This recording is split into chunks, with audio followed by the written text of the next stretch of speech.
Hi, this is Helen Collier with Brad Link and an advisory board member for Tri-County Regional Black Chamber of Commerce. Welcome to Let's Talk Business. This is the brainchild podcast for Tri-County Regional Black Chamber of Commerce and also sponsored by the Chamber to let members know what's going on in the community as well as the community at large. The Chamber's mission and focus is they're definitely committed to acquiring and disseminating valuable business information, resources, and tools for member firms to achieve entrepreneurship parity, success, and prosperity. And having these type of podcast shows with our guests are huge and a key way for making that happen. I got to tell you, I am really thrilled today to have two outstanding guests on today's show. One is Dr. Porsha Jackson, who's in the studio with us today, and then on the second half of the show, we have Dr. Linelle Clark with the University of Houston. So hold on, stay tight. There's going to be some huge information to be able to share with you to basically help you to do business with those respective agencies. So that's the City of Houston and the University of Houston. And there's lots of government contracts out there to help build your business. So Dr. Porsha Jackson, whom I call a friend in the business community. I believe she's been on board now with the city. I'm going to say 4 years, and she can correct me later. And if I'm right, then I'll get an award. But Dr. Porsha Jackson, who's the business development manager for the Office of Business Opportunity for the City of Houston, and she's a PhD in business development. In her role, Dr. Porsha manages the office's small business development programs to help entrepreneurs to access resources necessary, keyword, necessary to grow and build capacity in their business. She also provides one-on-one business counseling to assist aspirational entrepreneurs and small business owners to navigate the process for the City of Houston. And I can say that I probably still have some scrapes on my ankles and knees from doing that many years ago at the City of Houston. And so it's huge to have this type of resource in place and representing the Office of Business Opportunity and the various communities in which she touched. So welcome, Dr. Porsha Jackson. Thank you. It's a pleasure to be here. And yes, you do get an award because I have been at the city 4 years as of 5 days ago. So you're right on point. Fantastic. So why don't can you give us, because there's always going to be folks that are new, mm-hmm. right? Some members and persons and businesses in the community might have heard you speak, mm-hmm. before, because I know that you're out and about quite a bit. And so, but I want to make sure that we baseline. So can you give us and the listening audience an overview of the services Sure. and the programs that are offered by the City of Houston's, Office of Business Opportunity, and then any other resources that are tailored specifically for small businesses and, of course, for certified firms? Sure. So the Office of Business Opportunity has been in existence since 1984. We're located downtown on 611 Walker. If you know where City Hall is, we're catty-cornered from there.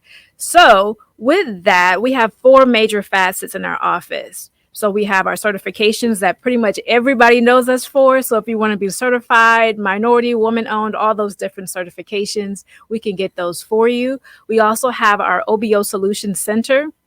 And so Office of Business Opportunity, for short, we just say OBO because we just like using acronyms. It's just a whole lot easier. So our OBO Solutions Center is available too for folks who just want to call in or come down to our office to ask questions about and get guidance on what permits they should use, if they want a mentor, if they want connections to other resources from business support organizations, or just really want to find out what's out there, what's happening in the small business community in Houston.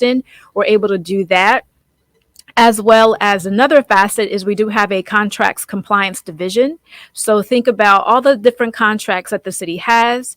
Those contracts that have a goal on it, which use our certified firms, we have a division that makes sure and follows up that everything is going in compliance for that contract. And then we also have our business development programming, which is pretty much where I live.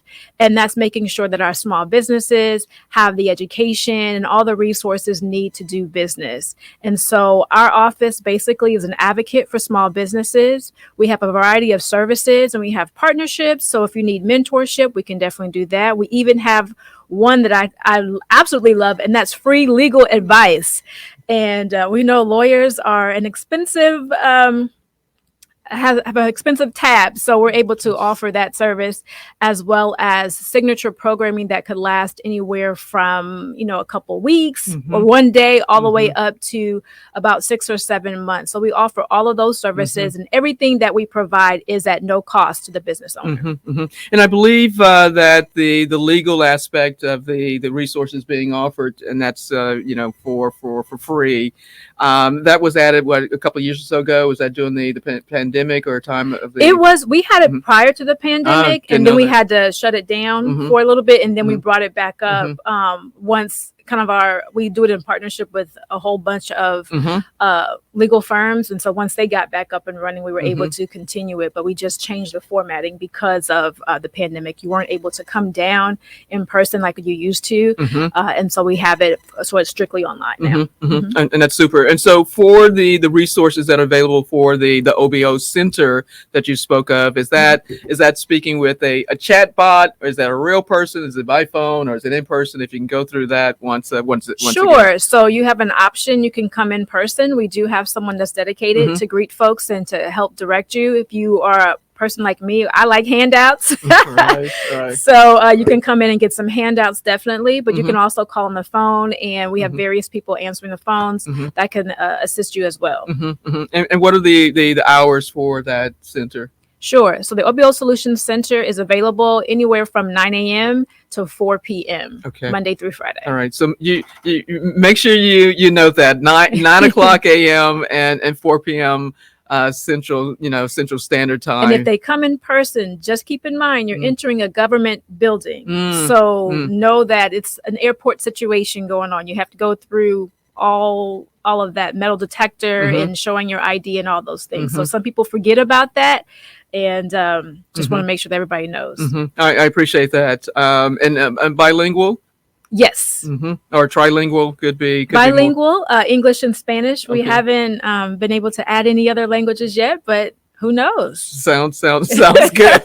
Sounds good. Well, we do have members who say habla un poquito, for me un poquito español, but do have members with that as well. So give me an idea and speak to how does OBO, the Office of Business Opportunity, assist minority certified firms, minority women-owned certified firms, so forth, in navigating the certification process, because that's when you think and mention about certification and talk about the benefits, then it's a challenge getting over the hurdle, right? All of the paperwork and the fear. I know that we at the chamber provide those resources and to remove the frustrations and the deer in the headlights type of look.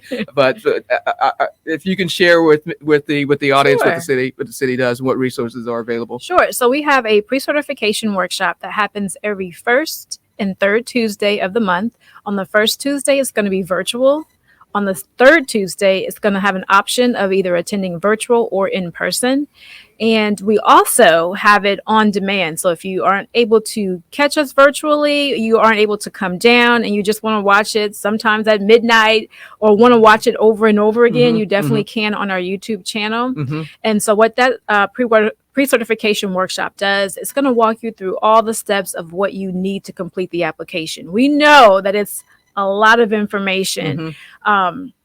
And so what we do is kind of break it down as far as what you need, because the application is a general Mm-hmm. application. So there's going to Mm-hmm. be some things that maybe a brand new business Mm-hmm. might not have Mm-hmm. opposed to an established business. And Mm-hmm. so we'll tell you what to put in place of that. Mm-hmm. So that is a great resource. And what we found is that people who attend that Mm-hmm. pre-certification workshop have an easier time with Oh, that's completing it. huge. Mm-hmm. And then as well as we on our website, we have Mm-hmm. a checklist. And Mm-hmm. so what I always advise people is go to that checklist. Mm-hmm. It'll tell you every single document that you Mm-hmm. need, and it has it broken down as sole proprietorship, if you have an Mm-hmm. LLC or Mm-hmm. corporation. So Mm-hmm. then that way you can gather all those documents that you need Mm-hmm. before completing the application. Mm-hmm. Mm-hmm. Yeah, that's significant. It helps to save time in that Yes. regards. And I'm truly grateful that at Tri County Regional Black Chamber of Commerce that we assist with that efforts. Of course, we're partners with the City of Yes. Houston Obo and making sure that our members or folks who are looking to become members have everything in order with that Yes. checklist and can get expedited on through, which is Mhm. huge. Which is huge. So, Oh, I'm sorry. I got to mention one more thing. oh, go for it. Go for You it. said a word, and I was like, oh, I forgot about it. So, January 8th, 2024, Ah. the college football playoff championship is coming to Houston. Mm. And they, of course, just like when the Super Bowl comes here, the NCAA, when all those big major sporting events come here, they have a program where Mm-hmm. they particularly use certified firms. Mm-hmm. And so we are a partner with them in the fact of making sure that firms get certified so they don't miss out on those opportunities. Mm-hmm. So therefore, Mm-hmm. if you sign up to be a vendor Mm-hmm. with the 2024 college football, we will make sure that we fast track Mm-hmm. your certification Mm-hmm. application so you do not miss out on those opportunities. Mm-hmm. Opportunities are going to be hitting this month all the way through January. Oh, that's significant. And of course, Yes. our guest in the second half of the show is Dr. Clark from the University of Houston. So, champions. So, Yes. all right, so, and I appreciate that because that was one of the questions another question I was going to ask is that are there any upcoming, new programs, initiatives? I know that there's also been a focus on the international piece, right? Yes. And so can you speak to that? Because obviously there's an alignment with Mhm. Tri-County in that regards and the international chamber that we have. So can you Yes, speak to that? absolutely. We Mhm. actually had Leandria, the president of Tri-County, come out last month, May 19th. Mm-hmm. We hosted our second annual Business Beyond Borders Summit. And at that summit, we really want to introduce the opportunities that exist for small businesses to take advantage of. And so our inaugural year, we focused on business in Africa. And this year, last month, we focused on doing business in the Caribbean. Mm. And so we just really want business owners to start diversifying their Mhm. portfolio, Mhm. not just focusing on government, not just focus on, B2B, but also add that, we call it B2I, add that international piece, especially in the Caribbean. There's so many opportunities Mhm. because they don't have a lot of the things that we have. Sure. And as business owners, we Mhm. can provide that, especially when you have your larger corporations, focusing on other countries. Mhm. There's a little niche right there that our small businesses can handle. So we wanted to introduce that to them. So that's one of the programs that we are excited about doing every year. And we have some phenomenal speakers that come in, like Leandra, who's experienced and very much so. believes, and Right. what is she, like Central the America. Grand Dame or something over there? Right. So we really don't take that lightly, and we make sure that we have people who have practical knowledge and experience and connections to connect our business owners there. And some of the other things that we have coming up outside of the international piece is that we have been, I want to say maybe like 32 years in partnership with Turner Construction Company. And we do our Turner School of Construction Management.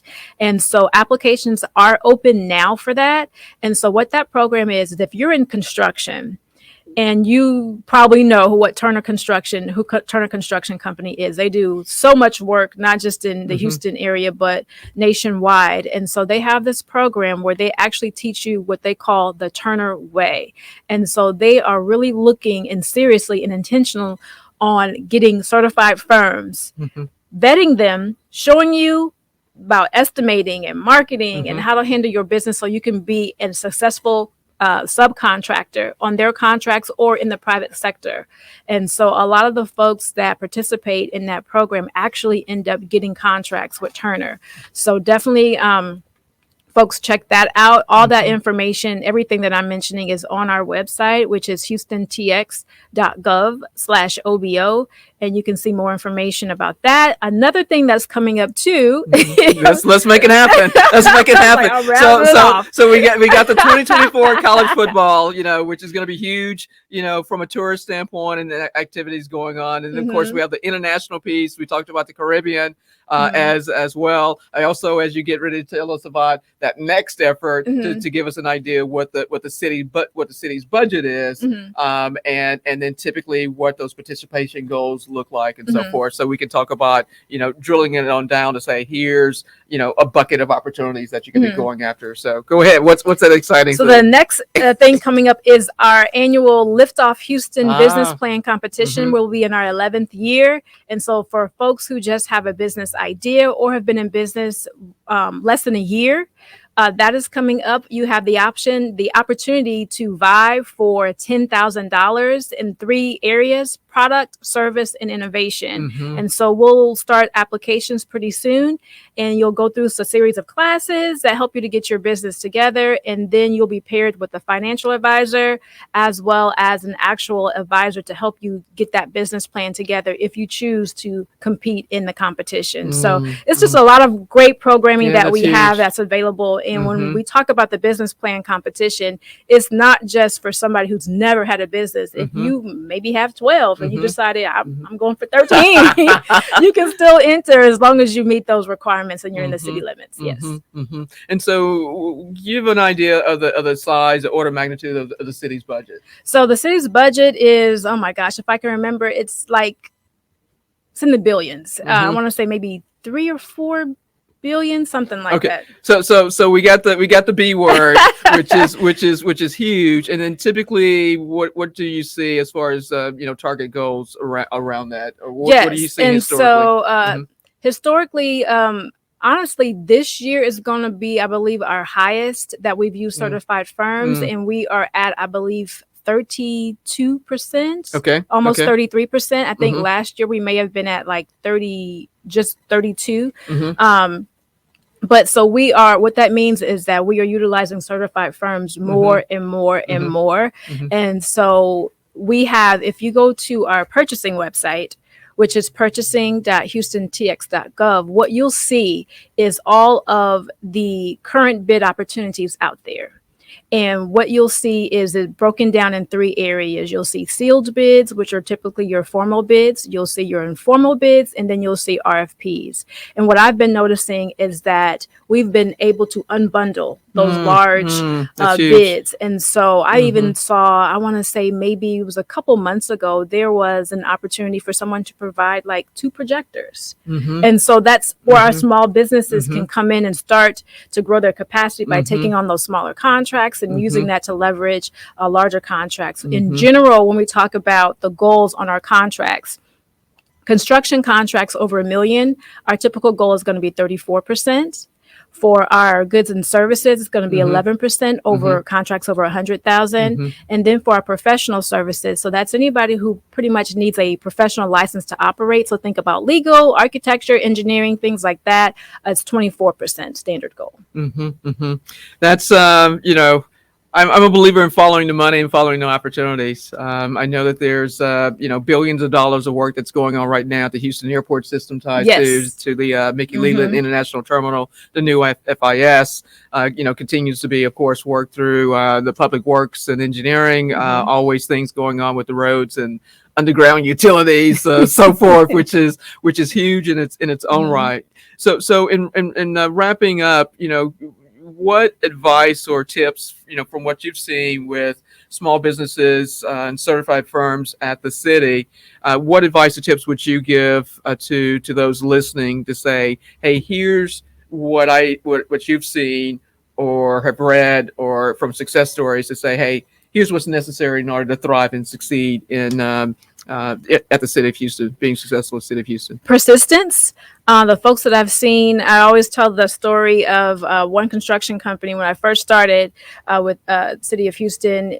he was always at these different Mm-hmm. networking events, and he gave me Mm-hmm. his card every single time he Mm-hmm. saw me. Mm-hmm. And he was checking on his certification. So I watched him from his certification, get his Mm-hmm. certification, all the way to attending these networking events, but being intentional on who Mm-hmm. he needed to talk to Mm-hmm. at those events, as well as going to the various business development programming to Mm-hmm. grow his business Mm-hmm. and know and learn more about the process of government procurement, Mm-hmm. doing his research on knowing which agencies accept his certification, which agencies are the ones that he wanted to target. You can't do all of them. Don't stress yourself out with that, but do the research on your best opportunity, and then just really going after those opportunities, following up with prime contractors on what they have available and being a sub on that. And so I've seen him grown all the way from just being certified to now being a prime, where when he was a sub, those primes are now subbing for him. Mm-hmm. And so it's just being out there and then coming back and sharing that knowledge with other business owners, certified firms, to help them grow. So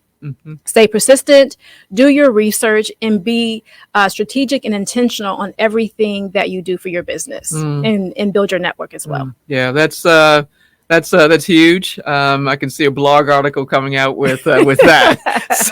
So persistence always, Hmm. persistence and show up, right? And show up and be intentional Yes. with your understanding who your ideal clients are. Yep. And then understanding the procurement process, tied with that, Yes. be it if you're going to be a sub to a prime at the city, you still Hmm. need to understand the city's procurement process, even if Yes. you're going to be a sub as well. And of course, you can then proceed to be a prime. So I think that's huge. Why don't you tell our audience how they can find you? Let's make sure we get the numbers, get the emails, and not hiding behind something. We want to make sure of that. Yes, you can contact me directly. Email is my preferred method of contact, and that is PORSCHA.Jackson@houstontx.gov, because no matter where I'm at, I always check my emails and you can get a hold to me there. Also, connect with me on LinkedIn. I'm always on there. And if you want to just have a one-on-one with me and we can talk about a strategy for you, just send me an email and we'll make that happen. All right, super. And so, what's the next couple of events where they can find you? Oh my gosh. You'll find me at the Greater Houston Business Procurement Forum on the 20th, as well as the SBA online event on the 20th as well. Wow. Oh, and I forgot, and I cannot forget, you will see me Tuesday, June 13th, because I'll be getting an award as a Government Advocate of the Year at the MBDA Salute to Minorities in Construction. So that's where you need to see me. Come there on Tuesday. All right, fantastic. And always, Dr. Porsha Jackson is always welcome at Tri-County Regional Black Chamber of Commerce office at the Business Center here. We do welcome you back, of course, Absolutely. anytime. Great. And of course, Thank you. she supports our events during the year, and we'll be back as a guest. It's a lot going on. So we only touched the surface on this half of the podcast, but we welcome her back to visit on Let's Talk Business. And so, any final comments, and then we're going to transition to rock star Dr. Linelle Clark from the University of Houston. So, any final comments? Just stay persistent. I look forward to meeting all of you. Just feel free to come up to me. All right, fantastic. All right, we're going to take a quick 10-second break as we bring up our next guest, Dr. Linelle Clark with the University of Houston, the director of the HUB program, historically underutilized business program. So I appreciate it. Just 2 seconds, hang tight.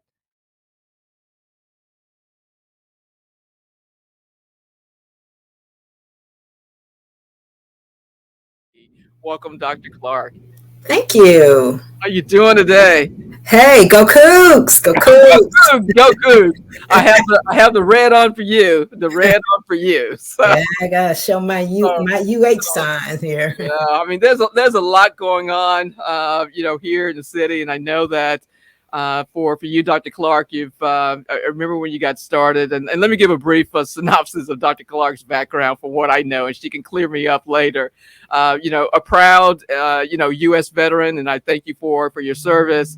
So she's been with the University of Houston, let's say, for many years. I've known you at least 5 years, maybe Yes. 5 years. Yes. And so she was doing some fabulous things for the University of Houston by bringing in huge dollars through the grant programs. And if you know anything about the importance of grants with universities, they are critical. And so she's a rock star in that space, and she made a huge difference. And then had the opportunity to come to transition as the director of the Hub program, of the Hub office at the University of Houston. That's the historically underutilized business program, and solid team in place, solid programs, and I say just making a huge difference. So you can add some things to it, Dr. Clark. You can add some things to it, but that's from one of the small businesses and hubs, in the community that have seen you do great things. But you can please add to it, because I don't want to minimize any aspects of your background and your credentials and your bio. So feel free to add some additional things if you like.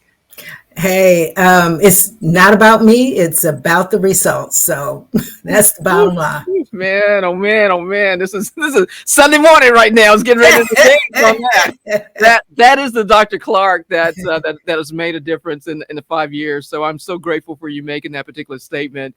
And so, every I know that you've been a guest on the podcast before. We appreciate that. There's a strategic partnership in place between Tri-County Regional Black Chamber of Commerce and the University of Houston Hub program. That's been a solid relationship. But I want to make sure that we ground any new members, and then of course the business community on the providing an overview of the Hub program. And so if you can, give us an idea what the Hub program's mission is, and then how you support Hub businesses. Absolutely. It's my pleasure. The first thing I want to say is it was so great listening to Dr. Jackson and finding out all the great things that, learning some new things as well. And one of the key differences is that we're a state agency. And so the Hub, in terms of certification, is different from MBE, DBE, all of the acronyms. That's number one. Number two is our department, we do not do certifications. The only agency that can do a Hub certification is the comptroller and those agencies designated in their specific ones, Tri-County being one, as well as HMSDC in the city of Houston. So I think sometimes businesses get confused and they'll reach out to my office about, how do we get certified? All I can do is send you the resource in terms of where you can go, but we do not certify. What we do is provide technical assistance on how to do business with the University of Houston. And with that, I want to also share with the audience understanding what is the University of Houston, because there is the University of Houston, which is the main campus, and then you have the University of Houston system. And that system is comprised of the main campus, which I primarily support, but I also am responsible for reporting Hub to the chancellor for the system. So the system consists of UH main campus, UH downtown, UH Clear Lake, and UH Victoria. We all handle Hub differently. The key difference being is that UH Maine, I am a director of Hub, and then we have a director of purchasing. My other campuses, Hub is tied into purchasing responsibilities. And I'll speak more about that a little bit in terms of some differences. But I provide technical assistance and guidance in terms of how do you do work with the University of Houston, Maine, which looks very different from my component campuses. What do we buy? We buy everything. Do my colleges, what makes up the University of Houston main campus are a number of colleges. People don't realize you have like the College of Medicine, the College of Engineering. So all of these different colleges make up UH Maine. And with each one of these colleges, they have a Hub goal. And we have our own internal Hub database. While the CNBL is great, and it's not that we don't use it, it's just not, it's user friendly for, say, a faculty member who may not use it on a daily basis, but they're required and they understand, our business offices, that they need to use hubs. And so we created our own database, which is only for UH Maine, so that businesses can establish a profile and we can more easily identify you, as well as let you know about different activities. For example, we just had an event yesterday, which was the UH Hub Forum. And so, I was very excited, great turnout. And for those that didn't make it, I have this opportunity, hopefully, to share some of the key findings and things that we shared during that forum. Yeah, that's huge from that forum perspective. I did hear some great things about that, and I also got a couple of text messages on that as well. So I really appreciate how you quickly, for lack of a better term, but we're in Texas, got into the saddle, when you became the director of the Hub program, and very clear on the vision and the steps that you wanted to take to start making a difference. So I appreciate that, Dr. Clark. And so, and I have several questions for you, but a quick follow-up question from a statement that you've made, that each college has their on goal. Is that they're held to satisfying the Hub goals? Is that correct? That is correct. And that changes every year. See, we have, as a university, we have an overall Hub goals and to make a good faith effort in different categories, say construction, professional services, etc. Right?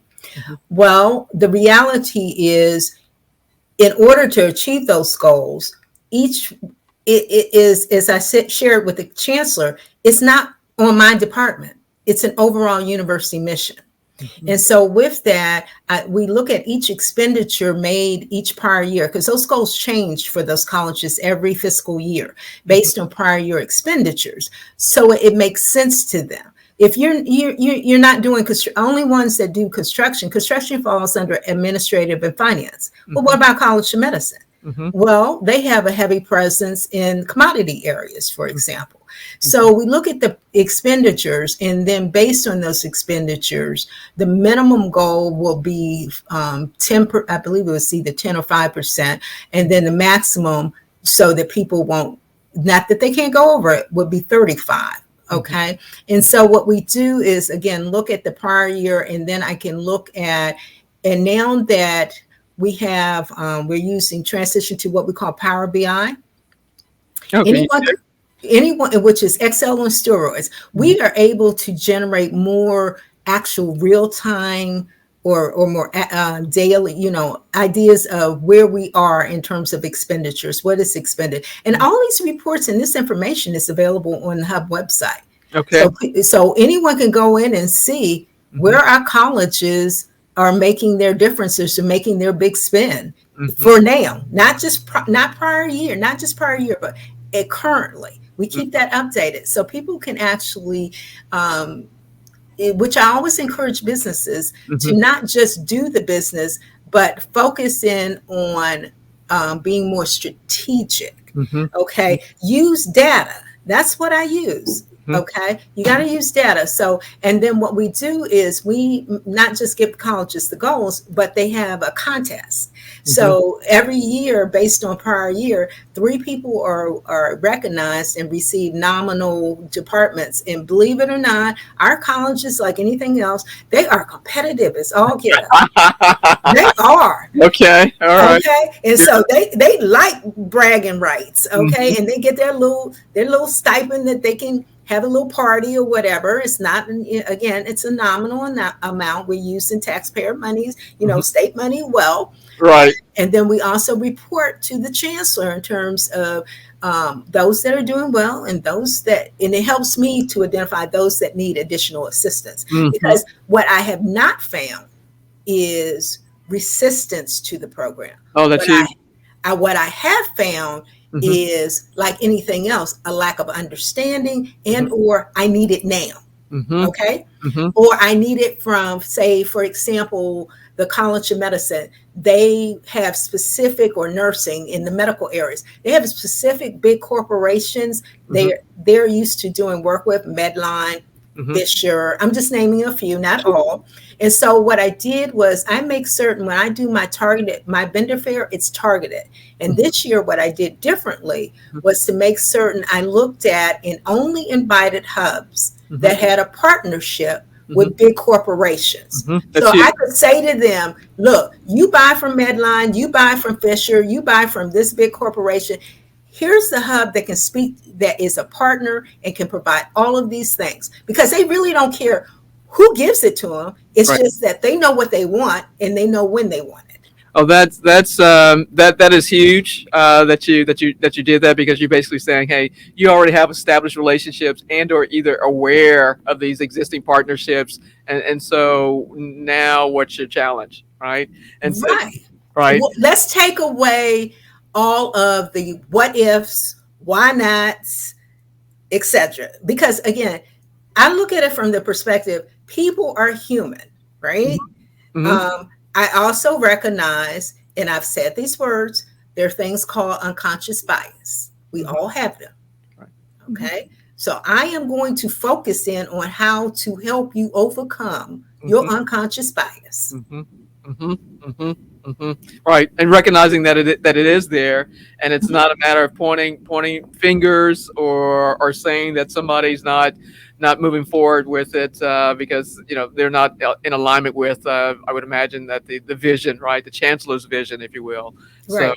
because the University of Houston's a tier one, all right, Yes, we are. it's a tier one school, and Yes, we are. so that speaks volumes, performance, all the way across there. So, yeah, thanks for sharing that. That is a significant, that number one, you know, sharing with hub certified firms, um, that it's a data driven, right? Look at the data that you're providing, pretty much almost real time, but on a daily basis or regular basis. So making data driven decisions in marketing to the ideal college, right? The Yes, ideal college, based on whatever product or service that the hub may be providing, and then what, developing those relationships because you're having targeted and specific events, correct. right? And also key to recognize that the best way to get to any of the colleges is through my office. Yep. You And can, you can try to bypass me if you like. Go mhm, ahead. Good mhm, luck. mhm, Doesn't work well mhm, because we are huge. mhm, It works well. Our purchasing is decentralized, which mhm. means that Ooh. even if you go to the purchasing director or a buyer, they Mhm, don't make the decisions. mhm, mhm, They develop the paperwork or assist with it, but mhm, only if it's over 25,000 and above, mhm, and they're generating RFPs.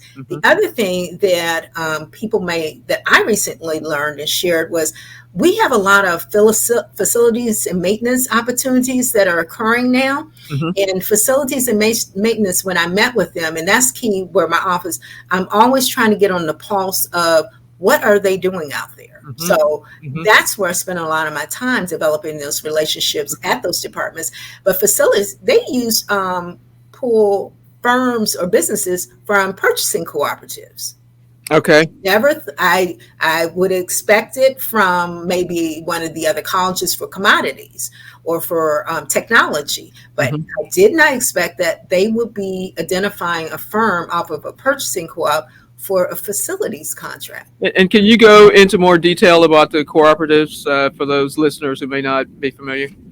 Right. What I'm going to have to do is at one point, for our hub construction forum, because I am not an expert in terms of the Mhm, cooperatives. We mhm, do have information on that. We have like buy board and I'm trying to think of some other ones. Of course, everyone heard of DIR and so forth, but there are a plethora of purchasing cooperatives. What that basically means is these are great. They've already negotiated group pricing for mhm. items, and you have to contact each cooperative and ask them what's the process to become a member. A lot Okay. of times you might have to respond to their particular solicitation for items and then agree on pricing and so forth. But since I have discovered that is a gap in understanding, and also that's used by higher ed in general, Mm-hmm. that at our next construction forum, or I may even do a separate forum. I'll have to figure this out. But in any event, I will have an opportunity for our hubs to meet in person or meet virtually with representatives from the different cooperatives who can speak to this. I did this a couple of years ago, but it needs to circle back in a constant reminder of that is an opportunity, and what I would call sometimes a missed opportunity. Sure. No, that's huge, and would appreciate that. So you're going to have representatives from the cooperatives there as well. Yeah, I'm going to invite them, and I'm going to for which I'm trying to organize August. I don't have a firm early, Wow. like the first. Wow. Our large construction forum. If that doesn't work out for the majority of the cooperatives in terms of them having an exhibit booth, then I will work on having a separate event as well in that area. Mm-hmm. Yeah, that would be huge. Can you share with the listeners the University of Houston's fiscal year? Okay, we are now in fiscal year 23. Our fiscal year runs till August 30th, and then we start our new fiscal year. That's how we're in the fiscal year. Mm-hmm. Mm-hmm. And so it's always important, at least I think, from a business owner to know the budget cycles of certain agencies that are being targeted, because it's going to be different from the city of Houston, right? Which the fiscal year starts July 1. It's Right. different from the federal side as well, which is typically in October 1. So definitely appreciate you noting that, because I think that you have to be cognizant of that as well. Going after certain opportunities. So, can you share, Dr. Clark? And I know that there's some specific things that you want to talk about as well. So, I want to make sure that you're getting that out. But can you speak to success stories? I know that there's been members of the chambers that have submitted on projects typically been construction related projects at the University of Houston, and still going after opportunities as well, and I'm sure that they'll get there. But can you share what success looks like from what you've seen? All right, and so what are examples of some success stories from a high level, and then how they are thriving now, and then I also want you to speak to some of the programs that you have underway, that you do from construction management and so forth. Right. I would say, when I think in terms of success stories, the key thing what I found is businesses that are successful first let's start with the premise that you're a business before you're a hub. Mm-hmm. Okay. Mm-hmm. And those that keep that in mind, who start the conversation where I'm a hub. Okay. Mm-hmm. It's not an AA, it's not a set aside, folks. Mm-hmm. So how about focusing on I'm a business, and then I bring that added value in terms of for your credit and so forth. And so the businesses that I have seen successful also recognize where their strengths are and how to have a strong strategic plan in terms of growth. Mm-hmm. Those that I found that have not been successful, just because it is available and you can bid on it, doesn't mean that you should bid on it. Mm-hmm. And if you bid on it, be certain that you have the capacity, okay, to address the need. The key areas where I found in terms of some downfalls is that, let's say in construction, mm-hmm. You may be the greatest in terms of your company, but your project manager is going to make or break on that construction site whether you will ever do work with us. Mm-hmm. Okay, and you can't have a continuous turnover of project managers. Mm-hmm. That's not a good look. That means something's not working well. And typically what it boils down to is you had not factored in the fact, as much as I would like to say we pay quickly, pay can get tied up. So you have to have cash flow when you're in business, regardless of that business. One company that comes to mind, and I'm not certain if they're a member, but they certainly have done well, has been Noble Construction. Mm-hmm. And where they have, what I've noticed is they started with us working in the areas again of those job contracts, those that can get job order contract awards with Mm-hmm. us Mm-hmm. and get that experience. That gives them a leg up next to start considering for or positioning themselves to move to compete for our large construction projects. So Mm-hmm. that is, so if you're in the construction area, trying to get be positioned for a job order contract is great. Mm-hmm. We have several, even for non-construction area, on posted now on ESPD, as needed basis services. We even had a need for legal services that's posted right now. Wow. Wow. Okay, so I mean, we have some smaller projects. Cleaning, building cleaning. Okay. Mm-hmm. So pay attention. Those that have done well have, as Dr. Jackson pointed out, have identified where is it that is their strength. Okay. Mm-hmm. Don't try to be, even in the commodities area. There's a question in terms of if you provide everything under the sun, how much markup are you going to, is going to be associated with that? Sure. Mm-hmm. Okay. Mm-hmm. And to be honest about if there is a supply chain issue and the businesses that have done well with us, because again, we have a database and you Mm-hmm. put that information in.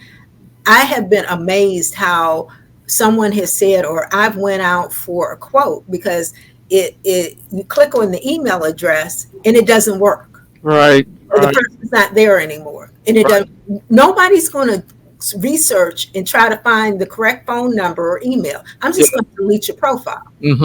Mm-hmm. Okay. So Mm-hmm. businesses that have done well with us have kept their information up to date and Mm-hmm. current, their capability statements. They have asked for debriefs when they're not selected, Mm-hmm. and they know who their competition is, Mm-hmm. Mm-hmm. and really look at their pricing. Mm-hmm. And some, when they have these small spot bid fairs, like when Senator West had his spot bid fairs, it's okay, you don't even have to really be there. Right. Post it. Right. I'm Right. amazed how many of these opportunities no one's addressing. But yet, and these are really small ones. Yeah. Yeah. Yeah. Okay. Yeah. So those are missed opportunities. So those who do well have a plan, Mm-hmm. and they work the plan and recognize that when you have a strategic plan, it can't be stagnant. You have to constantly change it. Mm-hmm. Mm-hmm. Okay. And do you find, Dr. Clark, that these the ones that have been successful from a hub standpoint, have they come in to meet with you and your staff to get the lay of the land, understand the procurement process? I mean, how have they leveraged your office? They, I always tell people the reality is you really don't need to meet with me in person. Mm-hmm. Okay. Please don't show up at my office. Right. Right. Okay. Right. It's what is important is do the profile. Mm-hmm. And then let's meet if I have questions about this profile, Mm-hmm. so that I can do the introduction to the Mm-hmm. appropriate UH person, and Mm-hmm. or be willing, receptive to honest communication. If I say we don't buy this, Right. okay, those who do a lot of training, there is a need, but that's not a need that we take advantage of. Mm-hmm. Okay. Mm-hmm. Profession, because some of those developmental trainings and so forth, again, those are hard sells. Mm-hmm. That's just not something that because I look at the areas in terms of where on a constant basis. And again, if you go now that it's posted through Power BI, it's not a secret. We're a state agency. It's on our website. Mm-hmm. You can see what we buy. Sure. Right. And stop trying to make something fit that Right. doesn't fit for us. Mm-hmm. Mm-hmm. Mm-hmm. Okay. So those that are successful have done their homework up front, and they don't start a conversation with me that says, okay, tell me everything that you tell me what you buy. Sure. Tell me what you need. Sure. No, start with tell me what you provide and what makes you stand out from your competitors.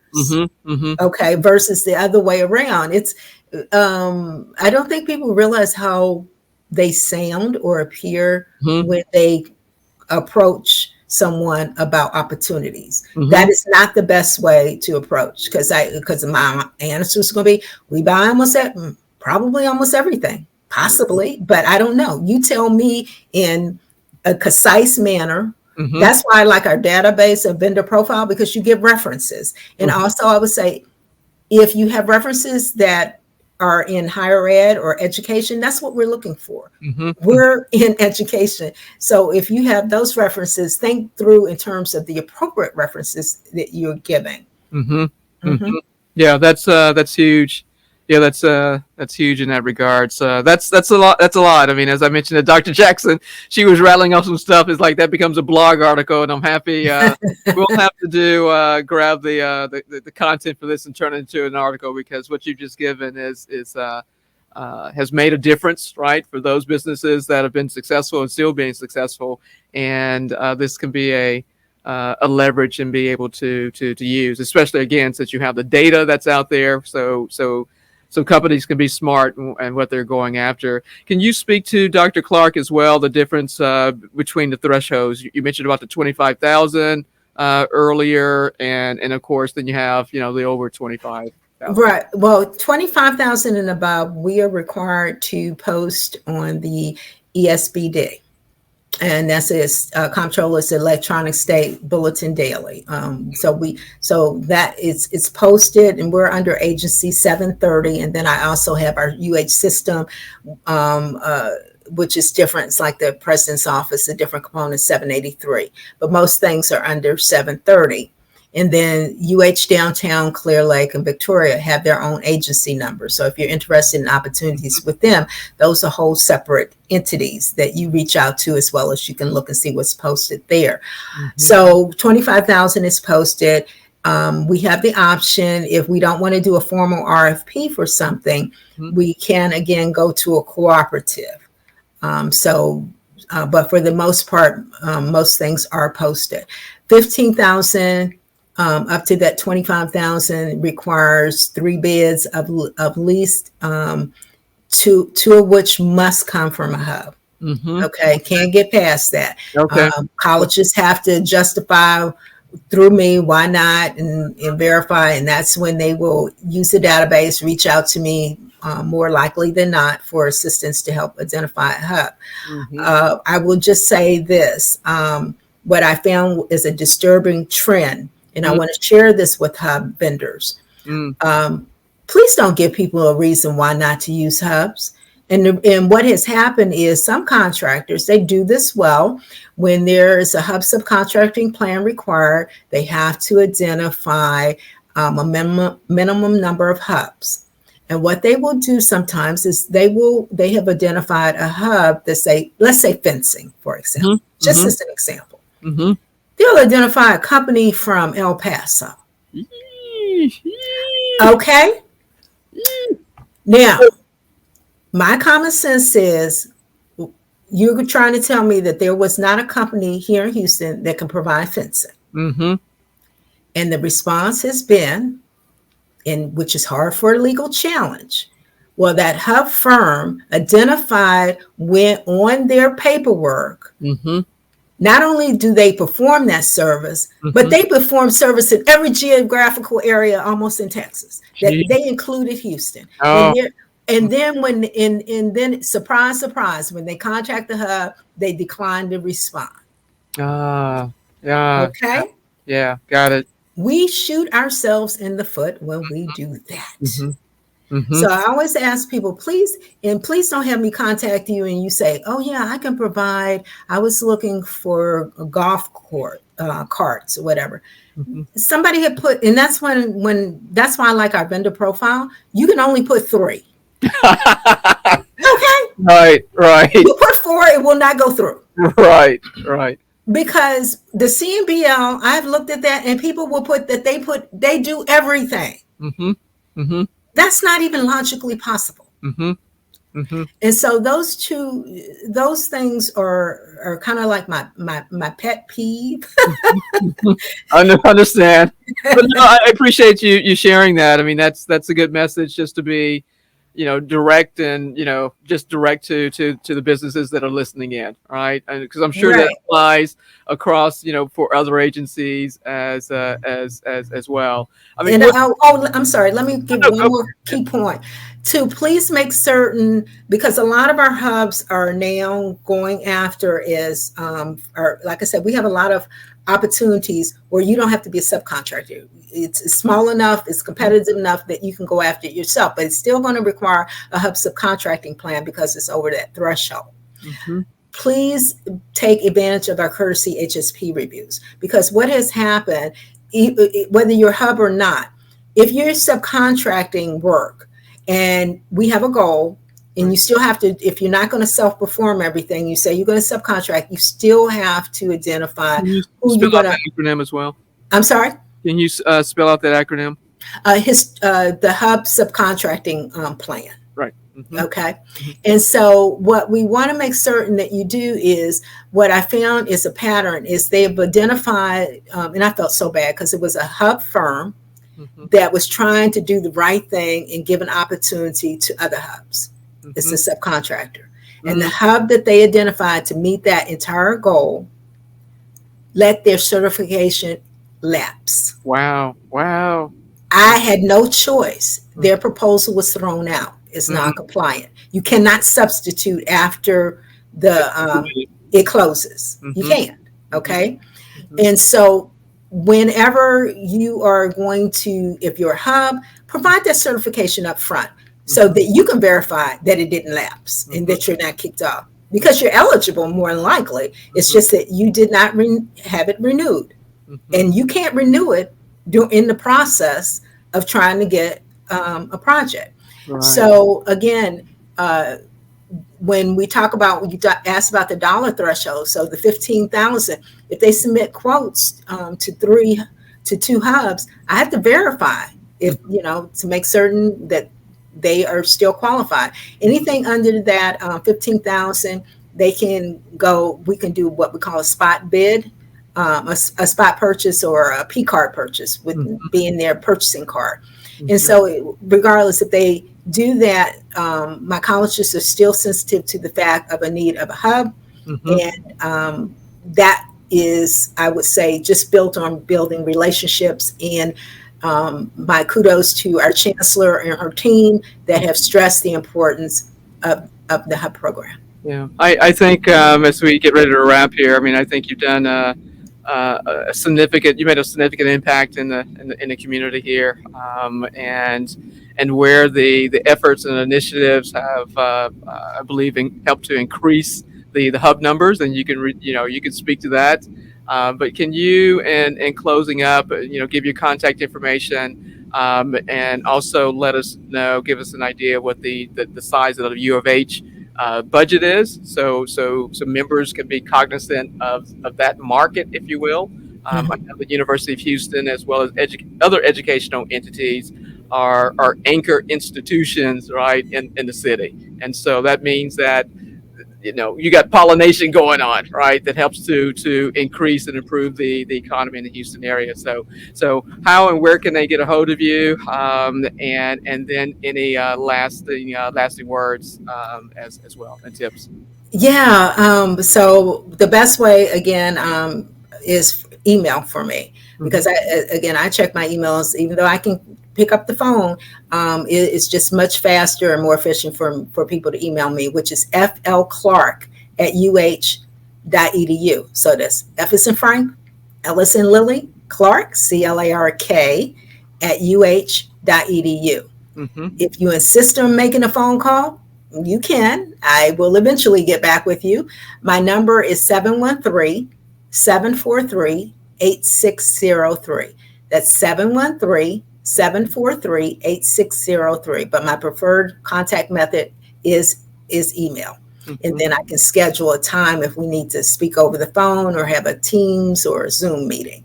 Mhm. As far as the budget, oh, I was scared you were going to ask that because it was like, I will get that wrong. So I will just say that we're right up there with the city. We are huge here. Okay. Right. It's because I keep thinking in terms of the system. Sure. And so therefore, we have a very huge budget in our in again in all areas. We are seeking hubs. My best advice for people is look on our website and look at the data. Mhm. It's amazing what you will see. We look at our website, look at purchasing to see what contracts had been who won them, because that is posted as well. Mhm. But our current website, if you look under resources and reports, you will see Power BI, and you can click on that and you can see in real time where those expenditures are. And then Mhm. that way make an informed decision of saying, hey, Dr. Clark, I see that the College of Medicine may be a good target for us. How do I connect? Mhm. Okay, so that you can come in and have a plan of action that we can talk about versus asking me to help you, because that's what it sounds like, Sure. develop your strategic plan. Sure, sure. That's a game changer right there. I'm going to make sure that the president and CEO of Tri-County Regional Black Chamber of Commerce make sure that that's hammered home Mhm. in the business center here to the members, is that the data is available, it's there. Of course, we appreciate your organization, the U of H Hub Department, being a strategic partner with the chamber. That's huge in its own right. But using the data, some of the key takeaways, using the data to be strategic, to make connections, and then making sure you do your due diligence with the HSPs, Mhm. if pursuing those type of opportunities, and just being cognizant. So it's always a pleasure, Dr. Clark. It's truly a pleasure to today, and I'm already going to invite you back for later on this year to get you back onto the podcast, because you bring huge value to our members and just to the community at large. Well, thank you. Yeah, yeah. So it's huge. So that's it for today's podcast. I mean, we're rocking and rolling for today. So let's talk business is a wrap on this June 9th, 2023. This wonderful Friday in Houston, Texas. So we rule the world. Small businesses, go out and make it happen, and enjoy. Have fun, Dr. Clark, and thank you so much for the University of Houston. Thank you. All right. Okay.